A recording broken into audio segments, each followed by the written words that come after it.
দেশ গড়তে এনসিপির জুলাই পদযাত্রা এখন রাঙামাটিতে। বিস্তারিত জানাতে সেখানে আছেন সহকর্মী শফিকুল আলম, সরাসরি যাচ্ছে তার কাছে।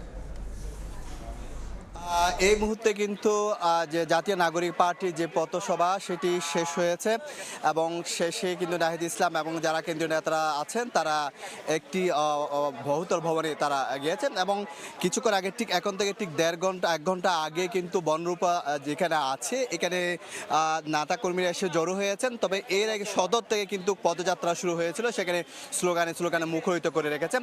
তবে হাসান আবদুল্লাহ সহ যারা ছিল, তবে নাহিদ ইসলাম বেশ কয়েকটি গুরুত্বপূর্ণ কথা বলেছেন। নাহিদ ইসলাম বলেছেন যে আসলে দীর্ঘদিন ধরে তাদের যে নিগোষ্ঠীগুলো রয়েছে তাদের মধ্যে বিভাজন তৈরি করে রেখেছে একটি পক্ষ এবং সেই কারণে কিন্তু পাহাড়ের শান্তি আসেনি। তো তিনি বলছেন পাহাড়ের শান্তি আসার জন্য বাঙালি এবং যে নিগোষ্ঠী আছে পাহাড়ে তাদের সবাইকে ঐক্যবদ্ধ হয়ে কাজ করতে হবে। তিনি সেই কথাটি কিন্তু তিনি বলেছেন এবং সাজিদ ইসলাম আরেকটি কথা বলেছেন, গতকাল যেখানে মঞ্চে হামলা করা হয় তিনি বলে হয়তো কথার সাথে কথার লড়াই হতে পারে, কিন্তু এই যে মঞ্চ ভাঙ্গা সেটি ফেসিবাদী লক্ষণ সেটি কিন্তু তিনি বলেছেন।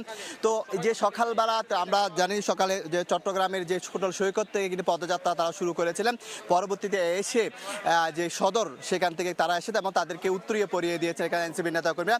সেখান থেকে দীর্ঘ 1 কিলোমিটার পথ পায়ে হেঁটে মিছিল নিয়ে অর্থাৎ পদযাত্রা নিয়ে তারা এখানে এসেছেন।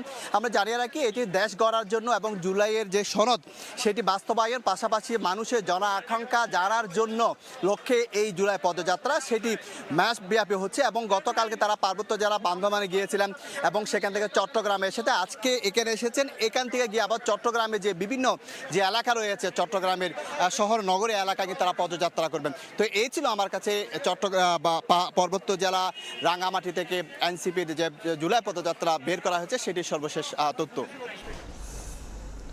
সরাসরি যুক্ত ছিলাম রাঙামাটিতে।